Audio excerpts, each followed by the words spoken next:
அன்புக்கும், பாசத்துக்கும் கட்டுப்பட்டு கடந்த காலகட்டங்களில் நிறைய விஷயங்களில் இறங்கி செயல்பட்டு, அதனால மன உளைச்சலுக்கு ஆளாகி, "இவ்வளோதானா வாழ்க்கை" அப்படின்னு நெனைச்சு வருத்தப்பட்ட அவங்களுடைய வாழ்க்கையில, இப்போ ஜென்மச்சனி வரப்போகுது. ஏன்னா, அந்த ஜென்மச்சனி எப்பவுமே மன உளைச்சல குடுத்துருவார். அப்ப அவங்க என்ன செய்யணும் அப்படின்னு பார்த்தீங்கன்னா, அவங்களுடைய ஒவ்வொரு டார்கெட்டும் அடுத்த கட்டத்த நோக்கி போகறதா இருக்கணும். ஒரு வீடு கட்டக்கூடிய வாய்ப்புகளை இப்ப அவங்க தேர்ந்தெடுக்கிறது நல்லது. அடுத்தது அவங்க அவங்களுக்கு பூமி வாங்கக்கூடிய வாய்ப்புகள் அமைஞ்சா, அத பயன்படுத்துறது நல்லது.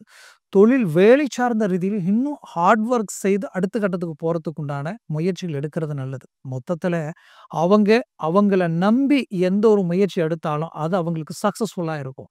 ஆனால் மற்றவர்கள நம்பலாம்.